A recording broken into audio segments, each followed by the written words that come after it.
What's up, everybody? It's time to go to work. I'm in the wifey's wagon. It is currently minus 14.5. That's cold. I'm in the wifey's car because it's been cold, and the my daily beater doesn't have good tires. Because I'm lazy. Yeah, when it gets cold here, I'm in Canada, so when it gets cold here, like really cold, with the wind and everything, the road really has a lot of black ice and other things. So when my wife isn't using her car, I'll take it, I'll steal it, which I don't mind, because pretty sweet. I'm just waiting. I would be driving my truck otherwise. I don't know if I can, yeah. It's too cold to go outside. But my 04 Cummins, I would drive that, but it needs front end parts, so I'm waiting to do that. So the wifey's car gets the call, which isn't bad. Her car is deleted, the 3-inch exhaust, and a Malone stage 2 tune. So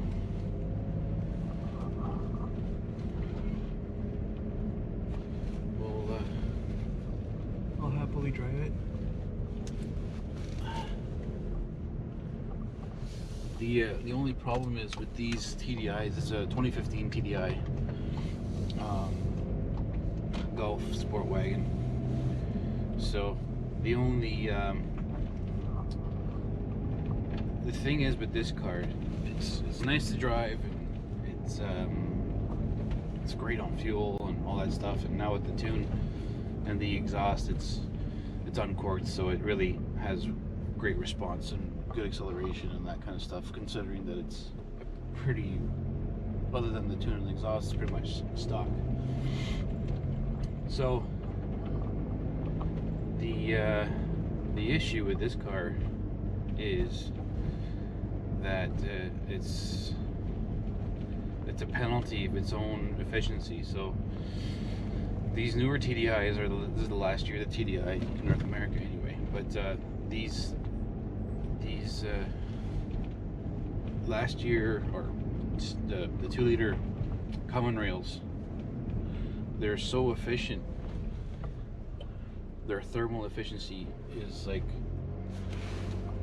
way up. So what that means is it doesn't waste energy. So I'm gonna sound like a scientist. I'm just an idiot who doesn't know much. But what I do know is that it takes forever to warm up. Like this thing,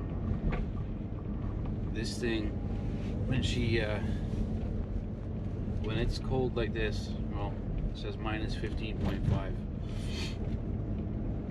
Celsius. So when it's like this, even plugged in, and a high idle,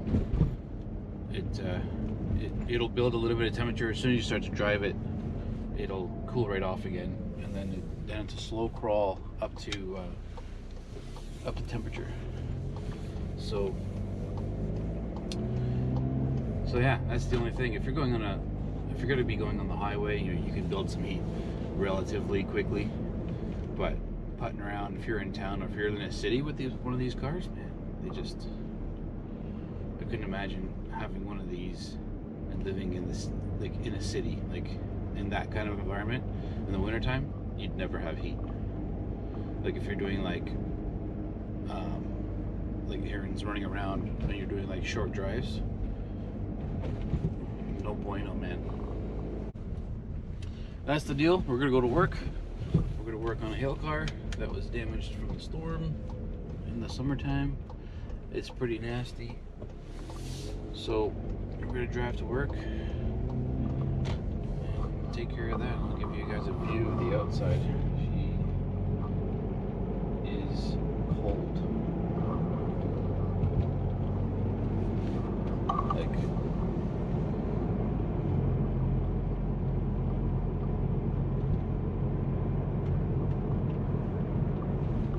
so yeah. But yeah, I built, so it has a Rawtech down pipe and mid pipe, and then I welded in a 16-inch long resonator, 3-inch, and then I made the rest. I bought some vibrant U-bends and just have a chop saw and a flux core MIG. I just welded up the a 3-inch exhaust to the back from there, and it has a suitcase muffler that's 24 inches long. So I was going for daily driver, wife machine, quiet levels, near stock. If you get on it, you can obviously you can tell that it's got an exhaust, but if you're putting around, like, I don't know, we'll see when I check this footage later how loud it is in here, but it's pretty quiet. So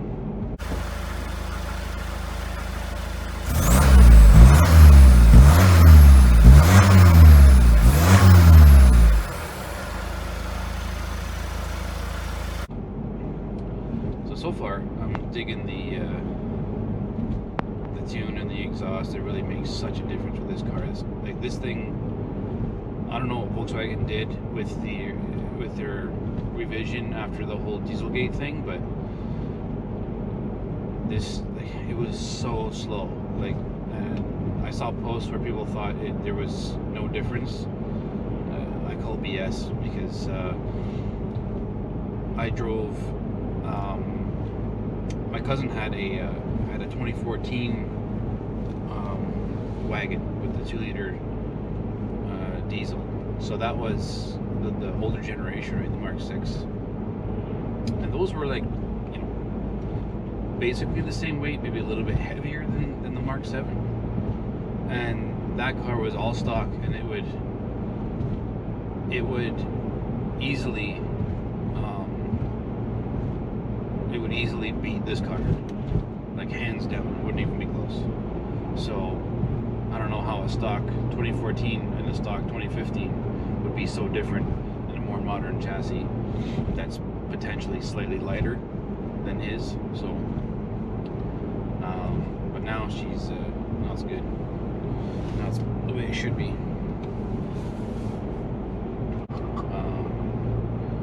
So yeah, if we're doing like a mixture, just see here. I recently reset the extended data, so right there. So over the past 864 kilometers, now we did a trip to Banff with it, so we did a bit of highway. But this has a mixture. You can see by the average speed, 72 kilometers an hour is the average over the past 12 hours. That's pretty decent. It's winter time. It's even with that trip to Banff, we, you know, there was at least, with warm-ups, with like high idles and stationary time of that 12 hours, there's got to be, I don't know, I'd say at least an hour and a half of just idling. So, and that 5.5 liters obviously takes that into account, right? So yeah, pretty decent, I would say. I'm looking forward to summertime, warm temperatures, to see what the average will be with normal driving, and obviously a lot less idle time and better fuel and all that kind of efficiency stuff. If how much that will make a difference.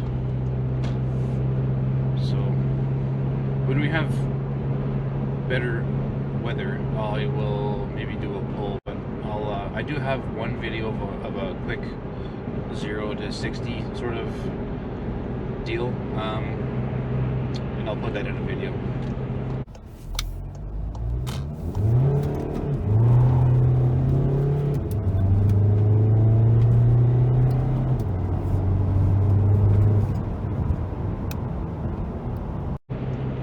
Yeah, other than that, we're just gonna head to work. Enough of me rambling. That's what it looks like outside. It's crap. Anyway, off to work.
So yeah, it's time to go